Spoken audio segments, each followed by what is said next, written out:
여 변호사님, 네. 이재명 민주당 대표는 26일 날 선거법 항소심에서 무죄 받은 뒤에 지금 그동안 본인의 어깨를 짓누르던 짐이 지금 탁 내려놓고 홀가분하게 사실은 그 이전부터도 대선 행보를 사실상 했습니다. 했죠. 예. 어느 경제단체장과 부르고 뭐 언론 그 칼럼에서는 빈집털이를 하고 있다. 집들이 한쪽에서는 손이 묶여 있고 그렇지 않습니까? 그렇죠. 이 국민의힘 대선 주자들은 지금 나선다고 할 수가 없는 상황인데 그렇죠. 자기 혼자 빈집에 돌아다니면서 다 털고 다니는 거 아닙니까? 맞아요. 그런데 거기서 선거법 항소심까지도 정말 납득할 수 없는 판결로 무죄를 받았으니 완전히 기사의 회생의 날개를 달아버린 것 아니겠습니까? 그렇죠. 그래가지고 당장 28일 날 서해 수호날에 지금 참석해 있습니다. 그동안 당대표 뭐 안 갔죠. 되고도 한 번도 간 적도 없고 그 네. 이전에도 안 갔습니다만은 이것도 다 안보 행보 아니겠습니까? 예, 예. 그런데 사실은 그 민평기 상사라고 있지 않습니까? 예. 고인이 된. 예. 그 형 같은 경우 그 유족들은 당신 사과부터 하고 오라. 아니 전에 박선원 의원이라든가 이런 사람들은 그 천안 폭침 아니다고 주장했던 네. 사람 국회의원 뭐 네 번째인가로 인재 영입을 하고 그 전에 이래경이라고 천안함 그 자폭술 주장한 사람을 혁신위원장 했다가 뭔가 문제가 생기고 사퇴했죠. 탈락시키고 이런 사람이 여기 온다는 게 말이 되느냐 그런 얘기 아닙니까? 맞습니다. 그러니까 이재명 대표가 그런 모습을 보인 거는 이제 중도층 이 향해서 내가 국가 안보에도 그리고 대북 문제에서 종북이라든가 친북 이야기를 들으니까 그렇지 않다. 나 중도적인 사람이야. 국가 안보에도 관심이 많고 이런 근데 이재명 대표의 어떤 말이나 행동은 항상 이게 뒤가 바뀌어 가지고 이거는 대권을 향해서 지금 뭐 심한 말로 하면 쇼하는 거 아니냐. 이런 그 인식이 지금 그 보수나 그 천안함 폭침 사건에 피해자들 눈에는 그렇게 보이는 거죠.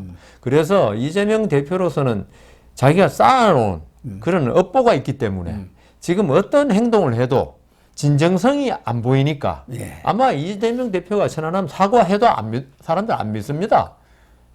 그분은 언제 말을 그러니까요. 바꾸지 할 수가 없잖아. 존경한다 그러면 정말 존경한지 알더라. 그러니까요. 그런 사람이 언제든지 손바닥 예. 뒤집어 버리니까요. 거짓말을 갖다 하는데 죄책감도 안 느끼고 저희들 같으면 얼굴이 빨개지는데 그분 얼굴이 그냥 뭐 무덤덤하게 완전 뭐 얼굴에 철판 깔아버렸잖아요. 멘탈이 얼마나 강한지. 그래서 이재명 대표가 진정으로 사과하는 모습을 보이려면요 말로 하는 게 아니고 행동으로 보여줘야 돼요. 맞아요. 근데 행동으로 하나도 안 보여주고 물론 사과하라고 그러면 이제 대선을 위해서 하겠죠. 할 수는. 그렇지만 그 사람 말은 그냥 면피용. 그게 불과하다. 국민들도 이제 다 알고 있습니다. 그래서 어느 분은 그러더라고요. 우리 고등학교 동기가 차라리 이번에 대선 빨리 치르는 게 국민의힘이 유리하다. 윤석열 대통령 그 임기 마치고 하면 오히려 이재명 된다. 그럴 정도로 이재명에 대한 어떤 부정적인 인식이 워낙 많습니다.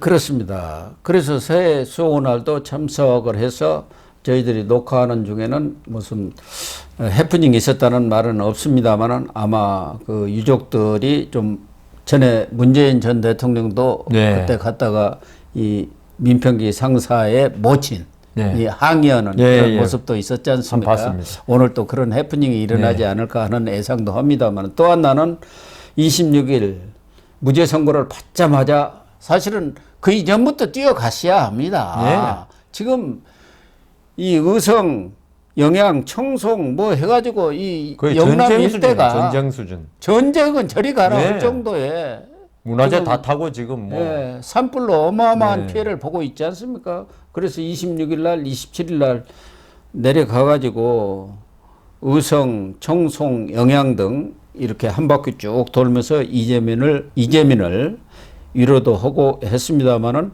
그 행보를 보면은 대통령이나 다름없이 행보를 하더라. 걱정하지 마세요. 그 돈 얼마 안 되니까 나라 전체를 보면 큰 돈도 아닙니다. 우리가 다 해주겠습니다. 막 하고 돌아다니더라고요. 그런데 거기 있는 또 이재민들은 불 끄러 왔냐 사진 찍으러 왔느냐 이런 항의까지 했다고 그러네요. 그래갖고 망신을 좀 산 모양이에요. 그러니까 그 저번에 재판에 증인으로 안 나올 때 네. 뭐 당일이 있고 했다 했는데 그때 차라리 이재민 그거 보러 재판 그러니까. 출석 못 했다 했으면은 아 그럴 수 있다 하겠지만 그때 시간이 얼마나 많았습니까? 26일 이전에. 그러니까 저 천막당사에 가서 네, 그 단시간 최고위원 네. 하는 것 그 시간에 그쪽으로 그러니까요. 달려가셔야죠. 그러니까 이 이재명의 행동은 너무 이제는 이제 너무 술수가 뻔하고 예. 그다음 이 표리부동 이런 게 워낙 강해가지고 왜냐하면은 이재명 대표가 그런 모습을 안 보였으면은 예. 아무리 속으로 기분 좀 나쁘더라도 예. 그런 식으로 뭐 잠바를 이렇게 휘두르고 예. 이런 일 안 합니다. 그리고 불 끌어왔냐 그게 뭐 그래도 거대 야당 대표인데 특히 뭐 경북은 물론 이제 그런 반 이재명 정서는 있지만은 그 정도까지 심하게 안 나오는데 이재명의 어떤 이때까지의 이력 어떤 그 행동의 그 어떤 모양을 아니까 이 주민들이 분노를 한 겁니다. 그러니까. 예. 그래서 저는 어제도 우리 고등학교 동기 모임에서 이재명 대표가 대통령 되더라도 윤석열 대통령과 같은 전철을 밟을 가능성이 많다. 워낙 민심 위반이 그리고 지금 있죠. 이재명 대표가 딱 된다고 해서 경제가 확 좋아져 버리면 이런 거 쑥 다 들어갑니다. 그런데 지금은 트럼프 리스크지 이재명 대표가 잘하고 뭐하고가 문제가 아니거든요. 그렇게 되면 그 불만이 이때까지는 이재명 대표가 반대쪽이었기 때문에 지지가 있었고 하지만은 중도층이나 대통령 돼가지고 계속 경제 나빠지고 그다음 국민 통합 못하고 하면은 이재명 대표도 참 힘들어질 겁니다. 예. 또 하나 여기서 짚고 넘어가지 않을 수 없는 것은 윤석열 대통령도 이 비상계엄을 선포한 게 줄탄핵이라든가 또 예산 삭감 엄청나게 삭감해버려갖고 사실상 정부를 무력화시키는 이건 더 이상 볼 수 없다 그렇게 얘기를 했지 않습니까? 뭐 부정선거 의혹도 있습니다만은 그 중에 하나가 재난 예비비를 싹둑 절반으로 잘라버렸어요. 그렇죠. 지금 보니까 원래 4조 8천억인데 2조 4천억으로 줄여버렸어요.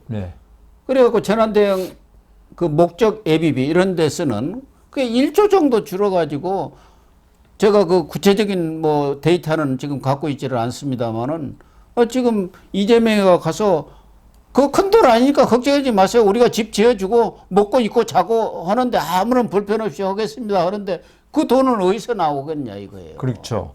그리고 뭐 심지어 뭐 딜하자 예산 그거 줄 테니까 박찬대 원내대표입니까?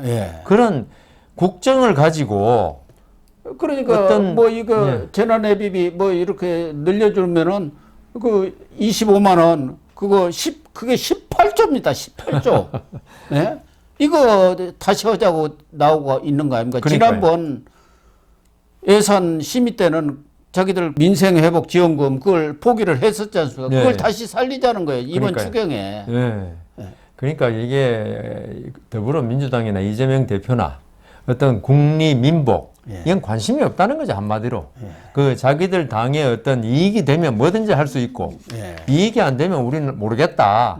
이런 거고 그다음 그게 결국은 대통령 줄탄핵이라든가 이게 전부 다 민주당의 어떤 진짜 국민들 민주화를 바라는 국민들을 위해서 했겠습니까?